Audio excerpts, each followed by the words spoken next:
stump grinder, little Toro stump grinder. This thing's a beast.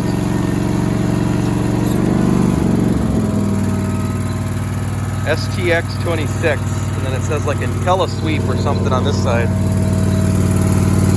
This thing's a beast.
I've never done this before. I don't even know if you'll be able to hear me, but some of these trees are harder, and I've noticed when the blade gets coming this far to the right, it tends to get stuck more. So I'm trying to adjust that, but I feel like I'm getting the hang of it. I'm sure somebody's going to tell me I don't know what I'm doing, but that's okay.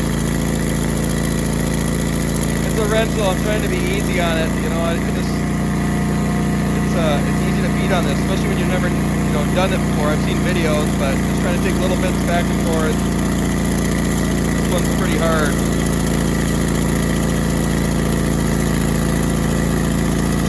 Yeah, this thing does a pretty dang good job.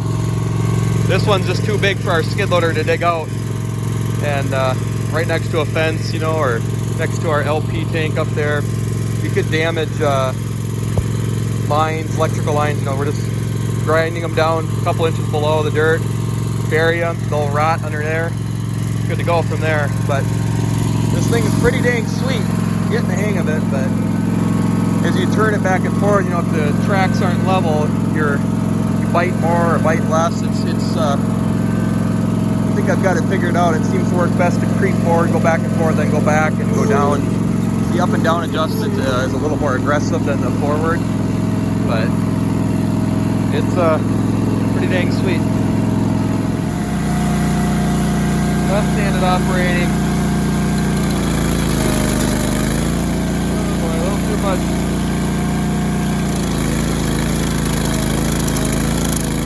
This is a harder tree. Some of them I've chewed through in like less than a minute, but this one here is terrible on my tree biology. But it's a hard wood.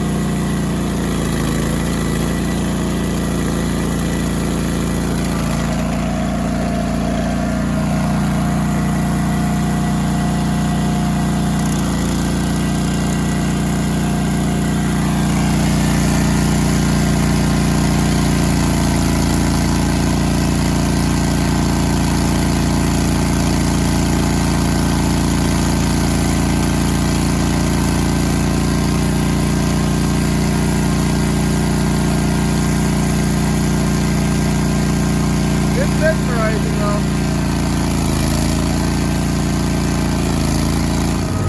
Well, we just finished our last one. It's a pretty good sized one down here. Just gonna smooth off the area. Light bar worked out because it gets dark so darn early, but rented it for 4 hours. We're at like 3.5, 3.6, somewhere in there, so might be close enough. LED light bar on the top of the skid loader, and I screwed some magnets to it so we can take it off if we're doing brush work. But if you haven't done that, do that to your skid loader. I maybe have $150 into that, maybe $125, $150 into that. Well, we got her loaded back up here. We're all done. Kind of a cool little unit that's on tracks, but never ran anything like this before, but it worked very, very well. I'm actually kind of curious how expensive a unit like this is, but it's kind of cool, the teeth here.